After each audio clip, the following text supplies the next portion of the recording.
I was moved to a little town in the country. I was thrown away due to my lack of competence.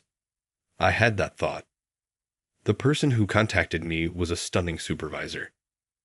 I'm Ted, and I'm 28.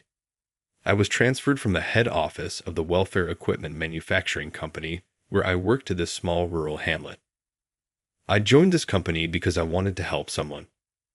Although I was committed to creating welfare equipment, it appears that I was incompetent when I was thrown away. There was a welcoming vibe as soon as I walked into the office, which was smaller than the headquarters.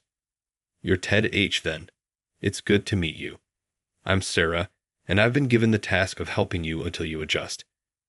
If there is anything you don't understand, don't hesitate to ask." The 30-year-old Sarah calmly introduced herself. I have her as my mentor at this branch. How can I tell how old she is? I learned this from an older, more seasoned clerk who has worked at this branch for a long time. Despite her severe exterior, she is a nice and diligent individual who is reliable. I've never heard any gossip regarding her personal life, despite the fact that she is 30 years old. She's really a nice person, the cashier who told me this said, observing Sarah with gentle eyes. You know what? Is my face covered in something? She is indeed incredibly attractive. Sarah spoke to me as I was thinking these things, looking a little irritated. No. I hurriedly answered, "It's nothing." She simply said, "I see," and left to take care of a guest. I reviewed the paperwork that Sarah had given me, making sure I remembered the details of the factory I would be visiting later. When I worked at the headquarters, I never visited the manufacturing plant. I'm already anxious because this is my first factory tour since I started working for the company. I worked on project proposals to send to headquarters after completing the new tasks at the branch. I was desperate to go back into product development. To ensure that I was happy with my work, I stayed late every day, but not to the point that it got in the way of my everyday responsibilities. I'd arrived home late today as well and quickly got food. Sometimes I should prepare meals for myself. I grumbled that I needed to start cooking and better controlling my diet as I looked at my kitchen, which I hardly used. I grabbed for my bag after eating and showering. I took out the paperwork for the customer I would be seeing tomorrow. I ingrained the factory's ideology and the characteristics of the goods they handle into my mind after reading about them. It's amazing. Their concern for each and every substance they utilize is evident to me. I was startled and intrigued by the kind of materials included in the factory's brochure because of their number and thorough quality specifications. I pondered what sort of procedure the goods produced in this plant must go through in order to be finished. The morning of the external visit day follows. The tension of the new surroundings seems to be having an impact on my physique on this particular day. "Good morning, Ted. You don't look very good. Are you all right?" Sarah, who is usually very strict, looks at me with worry and seems anxious. I apologize. I didn't want to worry her, so I courageously said, "I'm fine. Let's move forward." However, Sarah's expression remained worried. I hastily finished getting ready for the visit and rushed out of there so as not to upset her. "If you start to feel worse, let me know." She must have realized I wasn't feeling well.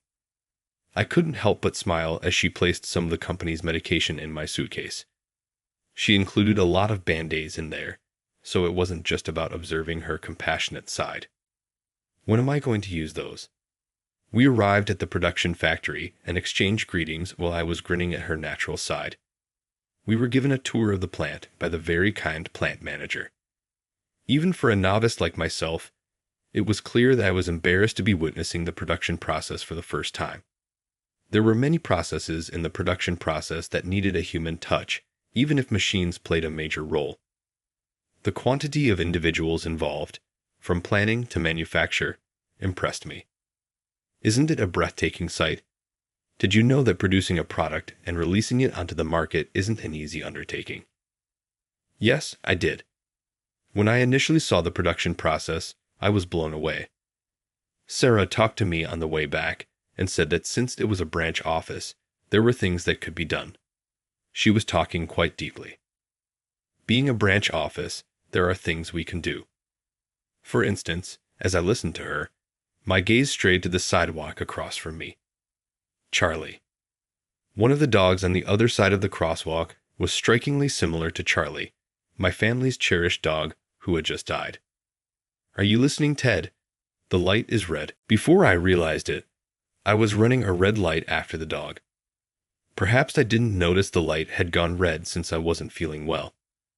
Sarah's voice sounded frantic at that point, and as I turned to see what was happening, I heard a blaring siren. The next thing I knew, Sarah had rushed ahead of me and was pushing me. The next thing I knew, Sarah was down in the middle of the crossing, and I was laying in the middle of the road. A distressed motorist hurried to Sarah while phoning for assistance. In the midst of the cacophonous surroundings and my hazy consciousness, I realized that Sarah had been struck by the vehicle. I lost my memories at that point. When I awoke the next morning, I was in a hospital and told by a nurse who had come to change my IV that I had been in an accident and that my injuries were minimal. I was also receiving an IV for tiredness. How was the woman who assisted me doing? I was concerned about Sarah's disappearance. Sarah had been hit, not me, at that point. I could not get the picture of her falling to the ground out of my head. I was getting nervous because she wasn't here, but I kept telling myself she must be okay. The unfriendly nurse just replied she was okay and walked away. Knowing she was secure at least gave me a sense of relief. I followed instructions and went to the room Sarah was in after my IV was completed. "This is Ted, Sarah." When I knocked and yelled, a woman who resembled Sarah appeared. "Who might you be?" she inquired, startled by a severe tone. Sarah assisted me from inside the room as I was struggling to think of how to react. "Mia, let him go. He works with me." After saying that, the hesitant woman gave me permission to enter and went off to complete her admissions process. My first words were, "Sarah, I'm really sorry, and I apologize for hurting her." Sarah forgiven me without placing blame on me, even though I constantly apologized and bent my head. "Ted, I'm relieved you're safe. You don't typically cross at a red signal. Did you spot a familiar face?" Sarah's arm was shattered, and one leg was bruised. Thankfully, she didn't sustain a serious injury to her head, and she soon regained consciousness. She was using her laptop despite her condition. When I heard her inquiry, my face became hazy. I ran after a dog that looked exactly like my deceased pet. Since I've never been good at lying, I gave her the truth even though I worried she could become upset for no apparent reason. Even though the light was red, I ran after a dog that looked exactly like my recently deceased pet. When I apologized for the second time, I was prepared for a reprimand, but she spoke to me again in a kind tone. That's what transpired. It must have been difficult. Her unexpected remarks caused my eyes to widen. If she thought I was playing around and reprimanded me for nearly getting into an accident while chasing a dog, it wouldn't be unreasonable. I'd assumed that was the case, but Sarah abruptly stopped typing on her computer and turned to face me, which caused my heart to begin beating rapidly. I finished the paperwork. Her younger sister, who was just returning, gave me a look that seemed astonished that I was still there. She then abruptly turned back to Sarah and said that she couldn't visit every day due to her job's demands. After the discharge, she wanted to help, but it would be challenging to do so every day. "There's no need to worry," Sarah answered with a grin, but I began to worry as well, considering the difficulties she must be having attempting to lead a normal life while confined by her disabilities, knowing that I was the cause of everything. Before I knew it, I was volunteering to help. May I come and assist with daily tasks if it's not too much trouble? Her younger sister was the first to respond to my unexpected proposal. There would undoubtedly be an issue. An unidentified man entering and leaving my sister's place is not something I want. She appeared guarded and wary of me. This response, though, was most likely normal. I would undoubtedly respond the same way if I had a sister and found myself in the same circumstance. All I wanted to do was help, but I had to come up with another idea. With this in mind, I was about to take back what I had said when Sarah said something unexpected. Perhaps I should ask Ted for assistance if Mia is busy. In this manner, he can assist with work from home as well. Despite her younger sister's best efforts to halt it, my suggestion was approved when Sarah said just one sentence. She doesn't change her mind once she makes it. It seems that her younger sister began sharing tasks with me after Seeming resigned. She took control of the laundry, coming in once a week on rotation, and I would assist with the other housework after work because she was still on guard. Every day until the discharge, I would stop by to provide any desired items and report on work. Apparently fiercely protective of her sibling, her younger sister repeatedly reiterated with great emphasis, "If you harbor any inappropriate feelings toward my sister, I will never forgive you." I told Sarah, "Don't worry," and she added, "Thank you for your understanding. I'll try my hardest." Sarah smiled and bowed her head in a friendly gesture, but her younger sister, still cautious, kept glaring at me. After work every day after that, I went to the hospital. I would gather work documents for Sarah and bring packages from her sister so as not to disrupt her place of employment. After 2 weeks of these days, Sarah was cleared to go. She required therapy for some time even after being released. So I continued to visit her every day after work to make sure she wouldn't experience any difficulties in her day-to-day activities. The only difference was that Sarah's room was used in place of the hospital room. I appreciate everything you've done. Having you cook and clean has been really beneficial because it can be challenging to do it alone. I was initially hesitant to go into a woman's apartment on a daily basis, but I soon adjusted because Sarah seemed to not object at all. Given that I caused the harm, it makes sense. Don't worry about it, really. Even though our talk was informal, I was constantly amazed by her ability to work tirelessly on her computer despite having a disability in her arm. As the visitation days went on, I became aware of something. "Did you fill the tea maker with tea, Ted?" She was clumsy, so I said, "That wasn't me. You made it yourself yesterday." She almost fell over nothing on a number of occasions, and that made me nervous. She would quickly change the TV to a comedy show if it was on and talk enthusiastically about the comedians she suggested. Every now and then she would smile without guard. I was starting to perceive Sarah as someone of the other sex, day by day. Not in an improper manner, of course. The person who was meant to be the trustworthy and competent supervisor appeared lovely and endearing. "Aren't you doing anything with my sister now?"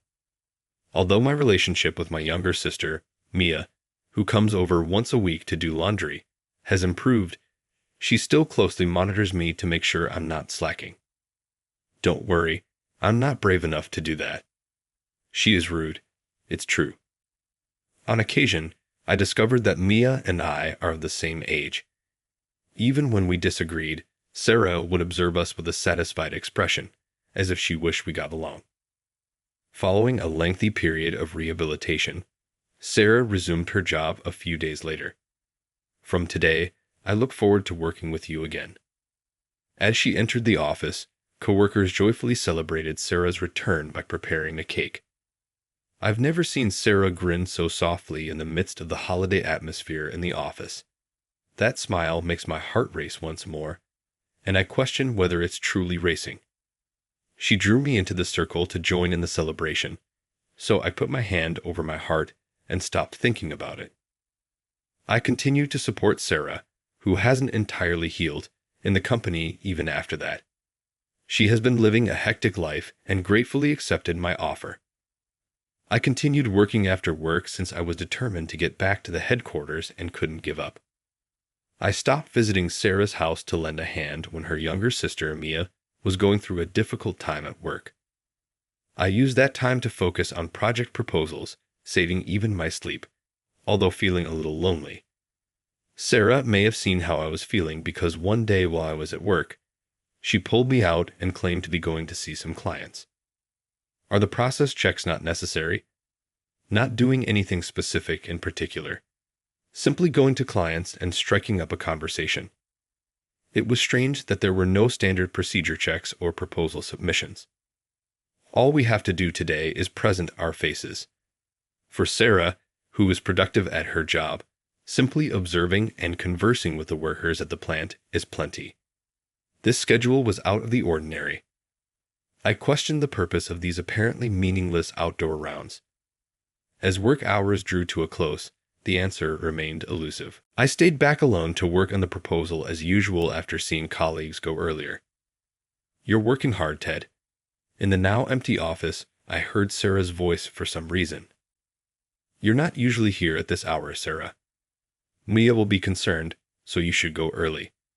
Saying I should have something, she nearly forced me to eat by handing me a sandwich and a cup of coffee. Before she started eating, Sarah, who also purchased one for herself, struck up a discussion. "I've heard that you worked at headquarters on product development, Ted. They claimed that you were incredibly committed. I was at headquarters at the time, so why was I moved to a branch in the country?" She claims that she questioned higher management directly about the reason because she was too interested. You may think you were transferred because you were incompetent, but that's a big misunderstanding. I stopped eating and turned to face Sarah as she approached, as though she could see right through my heart. "The headquarters wants you to build a production line for the products. My employer at the time told me these things when I was transferred, but I took them to be words of consolation at the time. I considered my move from headquarters to a rural branch to be merely unfortunate. Without saying anything, I simply assumed that and walked out of headquarters. Looking back, I thought I was pretty impolite." Sarah went on to say, "That was just a comforting word I couldn't understand. You have the ability to give things careful thought, Ted. During the time you were assisting me, I sensed that not everyone could. Even the supervisors at headquarters, according to Sarah, appreciated my consideration and believed I ought to be part in the production process. I was aware of the enthusiasm for product development, but we can only improve things by working with the creators. Supporting these individuals is the company's top priority." She showed me that it's not enough to just submit product plans and have them created. They want me to help link the corporation and the makers because of this. I heard that from Sarah. I learned from that talk that my boss's statements to me at the time were truthful. At the same time, I came to the realization that I had missed a lot because I was too wedded to the headquarters title. Had I not visited the branch, I would have been unaware of some realities. You are not incompetent, Ted. There must be a lot of workers just like me. You were anticipated. You were moved in order to better the company's prospects. I was so incompetent that I started crying at her final statement. I was relieved when the tight thread of having to put in a lot of effort was gradually broken. "I'm glad," I said to myself. There was nothing I could do. Sarah rubbed my back tenderly while I sobbed until I stopped. I made the decision to change the way I work from this day on. I began visiting clients more frequently and ceased staying at the office. My consideration has been appreciated by the employer. I want to do everything I can right now to contribute to the creation of better products if that can assist someone, save someone, and be reflected in my job. That's why it's crucial for people who think and those who make to interact and share their thoughts. I was able to establish these new relationships amongst businesses online. But after that, something else changed inside of me. Even though I was leading a fulfilling life and finding meaning at work, I started to feel more and more empty within every day. I had no idea what it was, but I always feel lonely once I get home when I'm by myself. I've spent a lot of time living alone. Does feeling lonely now seem odd? I pondered. But I didn't understand this loneliness until I turned on the television. The dinner I prepared was for two, and the station I had inadvertently switched to was a comedy show. Indeed, I did miss the little moment as I went to assist. I remember eating across from Sarah while chatting casually and watching TV on the couch. I became aware of my emotions when I started searching for signs of Sarah. I then made the decision to get in touch with her and ask if we might meet. We agreed to meet at a chic wine bar close to Sarah's house. Sarah said she loves wine and said she would come right away. While I was hesitating to tell Sarah how I felt, Sarah cheerfully sipped her wine. "Hey, Ted," she replied. "I don't know why, but I feel lonely when I'm by myself in my room. I search for signs of your presence and find myself yearning to see you. I like you then." I told her because I wanted to. Sarah was the one who surprised me by telling me how she felt. The fact that we felt the same way also surprised me, and I couldn't help but enlarge my eyes. "I feel the same way, Sarah. While searching for signs of you, I felt lonely. I wanted to let you know that I like you, which is why I invited you today." My confession turned out to be a little clumsy, but Sarah, seeing that we shared the same sentiments, blushed and burst out laughing, maybe to cover up her discomfort. Additionally, I couldn't resist laughing, and a positive vibe permeated the room. We began dating in earnest after that. I was offered a position at headquarters 3 years later, but I turned it down since I still wanted to concentrate on my work at the branch. Sarah and I are now strolling down a straight route at a leisurely pace, arm in arm. If you make my sister cry, I won't forgive you. Mia was clapping her hands in tears as we met with friends, family, and coworkers from both sides. Sarah, wearing a lovely dress, gave Mia a soft smile. Yes, we get married. We enjoyed our joy as we walked down the aisle. Sarah's slightly enlarged belly is home to a new life. Despite the gifts, Sarah and I are looking forward to the joy that lies ahead.